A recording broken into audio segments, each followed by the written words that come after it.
이 좋은 세상 만들기 부자 프로젝트 20%의 힘입니다. 부동산은 불패인가 주식은 얼마나 위험한가에 대해서 말씀드리도록 하겠습니다. 먼저 질문하면서 시작하겠습니다. 강남 부동산의 복리 수익률은 얼마일까요? 마음속으로 답을 골라보시기 바랍니다. 국토부 실거래가 자료를 살펴보았습니다. 대표적인 강남의 부동산이죠. 음아파트의 수익률을 살펴보았더니 2006년에 10억 6천에서 2023년에 약 3배인 27억 8천이 나왔습니다. 연복리를 계산해 봤더니 6%로 나왔습니다. 생각보다는 크지 않죠. 부동산의 수익률이 여러분의 체감하고 다른 이유는 혹시 뭔지 아십니까? 바로 레버리지입니다. 즉 우리나라는 전세 제도라는 것이 있어서 자기 자본은 5억만 있어도 실제로는 10억짜리를 살 수가 있는 거죠.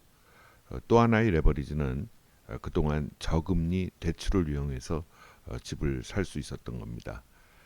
그래서 만약에 5억으로 아파트를 샀다고 가정을 하면 약 연복리로 10%가 되는 거죠. 하지만 이렇게 우리가 할 수 있었던 거는 전제 조건이 절대로 집값은 떨어지지 않는다라는 전제 조건이 있었기 때문입니다. 그 당시 2006년에 전문직 S는 과연 10억짜리 아파트를 살 수 있었을까요? 88년에 결혼해서 약 한 8년 동안에 월급 40만 원이었고 그 이후에 한 10년 동안은 월급 400만 원이었습니다.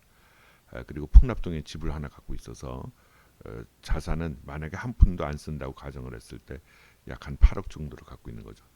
따라서 결론적으로는 현실적으로는 거지처럼 살면서 5억 대출 받아야 살 수 있었을 듯합니다. 따라서 부모의 도움을 받거나 아니면 용감한 대출을 해야지만 집을 살 수 있을 겁니다. 따라서 불가능합니다. 자, 그러면 과거가 아닌 현실로 돌아와 보겠습니다.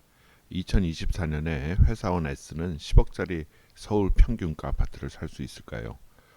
어, 연봉이 5천이라 가정을 하고 결혼한다 그러면은 둘이 앞에서 1억 버는 걸로 생각을 하고 양쪽 집에서 1억 5천씩으로 증여가 늘었기 때문에 3억이 있을 수 있습니다.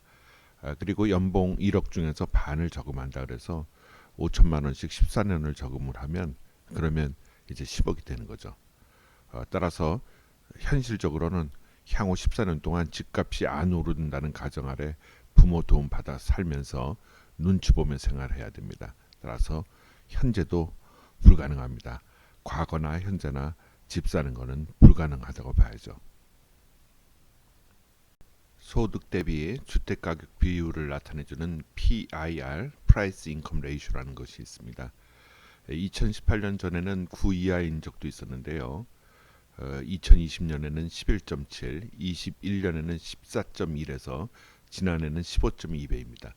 즉 다시 말하면 가구가 한 푼도 쓰질 않고 15년을 저금해야지 집을 살 수 있다는 얘기입니다. 따라서 제 생각에는 이거는 불가능하다는 생각이 들고 이 이유 때문에 많은 사람들이 결혼을 하지 않는 것으로 생각이 됩니다. 따라서 국민 정서상 집값이 떨어지지는 않겠지만 많이 오르지는 않을 듯하고요. 아마도 계속해서 소득이 늘어나서 이 PIR 값이 한 8, 9 정도는 돼야지 결혼들을 할 생각이 나지 않을까 하는 생각이 듭니다. 그런데 혹시 한 1년에 5천씩 저금하고 연이율 15에서 20%를 이룬다면 어떻게 되나 한번 가정해 봤습니다. 제가 복리로 쭉 테이블을 만들어 보았더니 15% 수익을 내는 경우에 8년이 되면 한 7억 정도가 되고 20%의 수익을 낸다고 가정을 하면 7년째 한 7억 정도가 됩니다. 따라서 3억 전세 살다가 7, 8년이면 10억 집 살 수 있을 듯합니다. 물론 집을 안 사면 20년 뒤에 15% 이익은 50억이 되고 20% 수익은 그 100억이 되죠. 어마어마한 복리 수익률입니다. 따라서 우리가 복리를 어떻게 수익을 많이 내느냐가 굉장히 중요하다고 할 수가 있죠.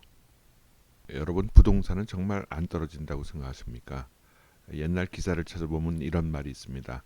이명박 정권 임기는 금융위기를 맞아 부동산 가격의 하락이 찾아왔다. 국토교통부 실거래가 지수 기준으로 10% 가까이 하락했고 특히 강남 재건축 하락폭은 30%에 이르렀다. 이런 말도 있고요. 또 일본 생각해 보면 압니다. 일본을 보면 한 그 80년대 말부터 해서 부동산 버블이 있고 나서부터 한 60에서 70%의 부동산 가격이 떨어졌습니다. 굉장하죠. 서울 부동산하고 미국 나스닥하고의 그 그래프입니다. 최근 10년간인데요. 만약에 10년 전에 1억을 투자하고 있었다면 서울 부동산은 2억 2천만 원 정도가 됐고 나스닥은 1억을 투자하고 있었다고 그러면 한 5억 7천만 원 정도가 됐습니다. 많이 떨어졌을 때는 서울 부동산은 25% 하락이 됐고 나스닥은 33% 하락이 됐습니다. 따라서 여러분은 25%의 위험을 안고 한 2배 조금 넘는 투자를 하시겠습니까? 아니면은 33% 하락의 위험을 안고 한 5배 이상의 이득을 얻으시겠습니까? 저 같으면 후자일 것 같습니다. 결론적으로 말씀드리면 부동산이냐 주식이냐의 문제가 아니고 얼마나 안정적으로 고수익을 내느냐가 중요하겠죠. 41년간의 나스닥 차트입니다. 보다시피 계속 오르고 있습니다. 3번 떨어졌는데요. 닷컴 버블 때 75% 하락이 있었고 리만 브라더스 사건 때 50% 하락이 있었고 얼마 전 코로나 이후에 금리 인상 때 30% 하락이 있었습니다. 근데 최근에는 제가 생각하기에는 그 인터넷 발달돼 있고 유튜브 등이 있어서 지속적으로 많은 인포메이션이 있기 때문에 아마 30% 이상 하락하는 일은 많지 않으리라 예상이 됩니다. 그러면 이 당시에 집값은 얼마나 떨어졌나요? 닷컴 때는 약 한 50% 정도가 집값이 떨어졌고요. 리만 브라더스 때는 약 한 35%, 코로나 이후 때는 아까도 보셨다시피 한 25% 정도의 집값의 하강이 있었습니다.